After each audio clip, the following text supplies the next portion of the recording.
Olá, bem-vindos.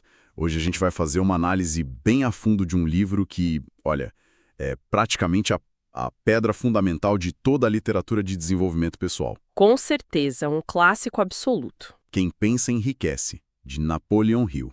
E o livro é, lá de 1937. O mais fascinante para mim é que não foi algo que ele tirou da cabeça do nada. De jeito nenhum. Ele passou mais de 20 anos, sabe, conversando com os gigantes da época, Andrew Carnegie, Thomas Edison, Henry Ford, tentando achar o padrão. Exato. E a nossa missão aqui hoje é justamente essa.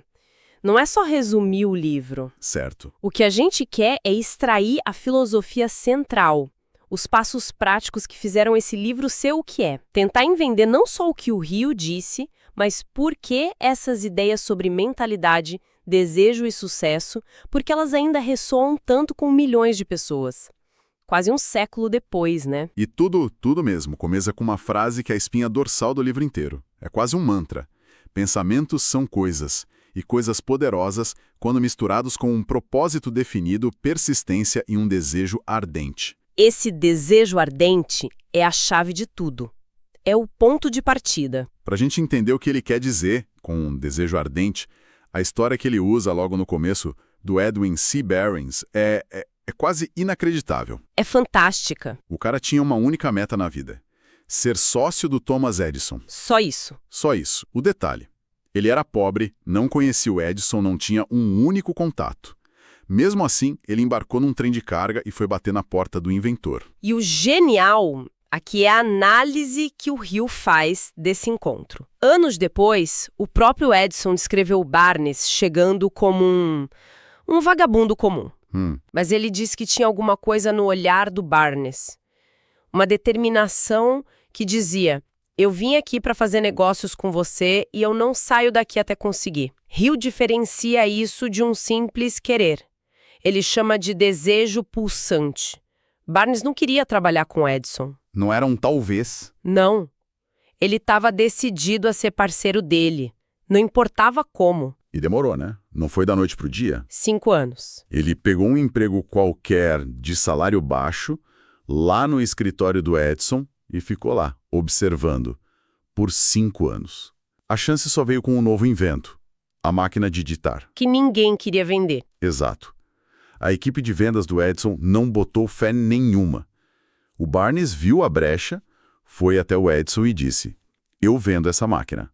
E ele vendeu tanto, mas tanto, que o Edison o tornou sócio. O vagabundo morreu milionário. E essa história toda serve de base para o método do Hill. Ele não deixa essa ideia de desejo só no ar, flutuando. Ele transforma isso numa fórmula bem concreta. Os 6 passos para transformar desejo em riqueza. Pera, antes de você listar, esses 6 passos eles são quase como um ritual. De certa forma é. O que tem de psicológico por trás disso é a clareza, a repetição, a visualização. O que o Hill estava tentando programar na mente das pessoas com essa fórmula? Ótima pergunta. É exatamente isso. Uma programação mental. O objetivo é tirar o desejo do campo do seria bom se, do sonho vago, e trazer para o campo da obsessão construtiva. O primeiro passo é clareza total. Fixe o valor exato de dinheiro que você quer. Nada de quero ser rico. específico. Segundo, defina o que você vai dar em troca, porque não existe almoço grátis. Terceiro, uma data limite. Quarto, criar um plano de ação, mesmo que imperfeito. Só para começar. Isso. Quinto, escrever tudo isso numa declaração clara. E o sexto, que é o motor da programação, ler em voz alta 2 vezes por dia, de manhã e à noite, tentando se ver e principalmente se sentir já na posse do dinheiro. Entendi. Então não é só querer. É criar o que ele chama de consciência de riqueza. É tipo treinar o cérebro a acreditar que aquilo não é só possível, mas que é inevitável. Exato, mas só o desejo não é suficiente. Ele precisa de um catalisador. E para o Hill, esse catalisador é a fé. E ele é bem cuidadoso ao definir fé não como algo puramente religioso, mas como a química-chefe da mente. a química-chefe da mente. É a fé que, segundo ele, abre a comunicação entre a nossa mente consciente e o subconsciente que, por sua vez, se conecta ao que ele chama de inteligência infinita. Ok, mas aí vem a pergunta de $1 milhão, né? Sei qual é. Como que alguém desenvolve fé se não tem? Não dá para simplesmente ligar um interruptor e começar a acreditar em algo do nada. E a resposta do Hill para isso é um dos conceitos mais importantes dele, a autossugestão. Ele vê isso como uma ferramenta que nos dá controle sobre o que entra na nossa mente subconsciente. Ele usa uma metáfora que eu acho perfeita. Qual? O subconsciente é como um jardim fértil. Se você não plantar flores deliberadamente... As ervas daninhas crescem sozinhas. Exatamente. O medo, a dúvida, elas crescem por puro abandono. A autossugestão é o ato de plantar as sementes que você quer colher. E tem um detalhe aqui que o livro martela sem parar e que acho que muita gente esquece. Sim. Repetir palavras como um papagaio não adianta nada. Nada. A mente subconsciente, segundo Hill, só reage a pensamentos que são carregados de emoção. A citação dele é direta. Seu subconsciente reconhece e age somente sobre pensamentos que foram bem misturados com emoção ou sentimento. Você precisa sentir aquilo como verdade. Perfeito. Hoje em dia a gente chamaria isso de afirmações positivas, né? É uma técnica com defensores e críticos, mas o ponto do Hill, que a psicologia moderna até endossa, é que sem a emoção, a afirmação é vazia. Certo. O perigo, que Hill não chega a mencionar, mas que a gente sabe hoje, é o do positivismo tóxico, de ignorar problemas reais. A abordagem dele é mais sobre usar a emoção para construir a crença, não para negar a realidade.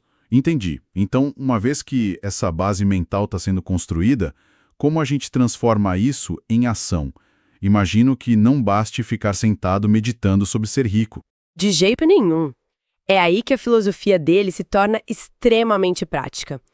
O primeiro pilar da ação é o conhecimento especializado. E Hill é brutalmente honesto aqui. Conhecimento geral, aquele tipo que a gente acumula na escola, raramente serve para acumular fortuna. O que gera valor é o conhecimento específico, organizado e direcionado para um fim claro. O exemplo que ele dá sobre isso com o Henry Ford é genial. É um dos melhores momentos do livro. Num processo, um advogado tentou humilhar o Ford, chamando ele de ignorante por não saber responder perguntas de conhecimentos gerais. Ford ficou irritado e disse algo como: "Eu tenho uma fileira de botões na minha mesa. Se eu preciso de uma resposta, eu aperto o botão certo, e o especialista que sabe tudo sobre aquele assunto aparece para me responder." Por que eu deveria entupir minha cabeça com coisas que posso conseguir com um apertar de botão? A lição espetacular não é sobre o que você sabe, mas sobre sua capacidade de organizar e acessar o conhecimento de quem sabe. E com esse conhecimento em mãos, você precisa de um lugar para moldar tudo isso num plano. Esse lugar é a imaginação. Hill chama de a oficina da mente. Ele a divide em duas. A imaginação sintética, que é a mais comum, pega ideias, conceitos, planos que já existem e recombina de formas novas. Ok. E a imaginação criativa, que seria, na visão dele, um canal direto com a tal inteligência infinita, de onde vêm os insights, as ideias que parecem surgir do nada. E para turbinar tanto o conhecimento quanto a imaginação, ele introduz talvez o conceito mais famoso dele, a mente mestra, o mastermind. Sim. O nome soa um pouco grandioso, mas a definição é bem direta, né? É a coordenação de conhecimento e esforço entre duas ou mais pessoas num espírito de harmonia para um objetivo comum. O argumento dele é que ninguém mesmo tem conhecimento, experiência e habilidades suficientes para acumular uma grande fortuna sozinho. É impossível. Você precisa da cooperação, precisa do cérebro de outras pessoas. Mas isso não soa quase utópico? Juntar um grupo de pessoas que trabalham em harmonia perfeita. É um desafio. Na vida real, egos, dinheiro, opiniões, tudo entra no caminho. Hill chega a abordar como lidar com esses atritos que são inevitáveis? Ele não entra nos detalhes de gerenciamento de conflitos, mas a ênfase dele está toda na palavra harmonia.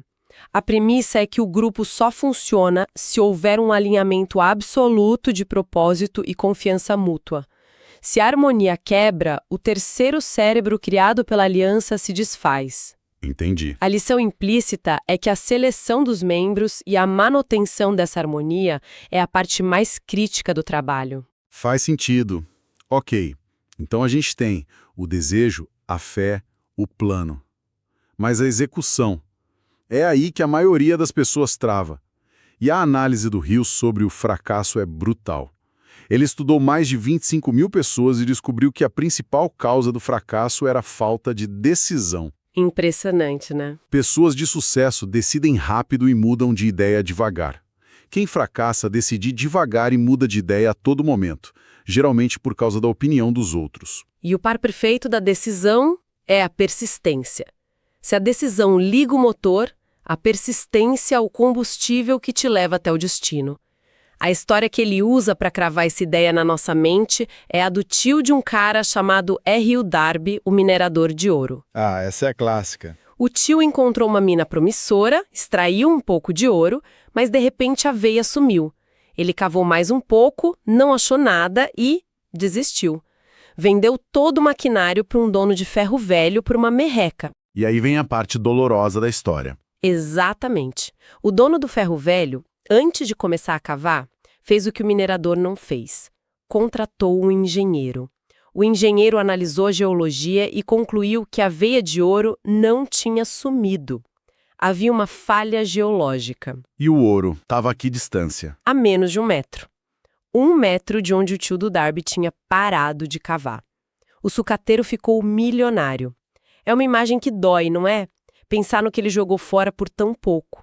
Isso levou o Hill àquela frase: um desistente nunca vence e um vencedor nunca desiste. É impressionante como a persistência é o grande teste do desejo. Se o desejo não for ardente de verdade, qualquer obstáculo serve de desculpa para parar. E é aqui que a gente pode conectar o Hill com a ciência moderna. A psicóloga Angela Duckworth, no trabalho dela sobre garra ou grit, basicamente comprova cientificamente o que Hill observou. Certo. Garra é a combinação de paixão e persistência. O pensamento positivo do Hill é um componente, mas a resiliência para continuar cavando, mesmo quando a veia de ouro desaparece, é o que, no final, separa os bem-sucedidos dos demais. E para fechar o ciclo, o Hill diz que, antes de tudo isso funcionar, a pessoa precisa vencer uma batalha interna. Ele chama de os 6 fantasmas do medo. Exato. Medo da pobreza, da crítica, da doença, da perda do amor, da velhice e da morte. São esses fantasmas que paralisam a decisão e destroem a persistência. Exato. Ele os trata como estados mentais que precisam ser dominados. Sem controlar esses medos, todo o resto do sistema dele se torna ineficaz. Então, resumindo a jornada, começa com um desejo tão forte que vira uma obsessão. Isso. Esse desejo é nutrido pela fé, construída com autossugestão e emoção.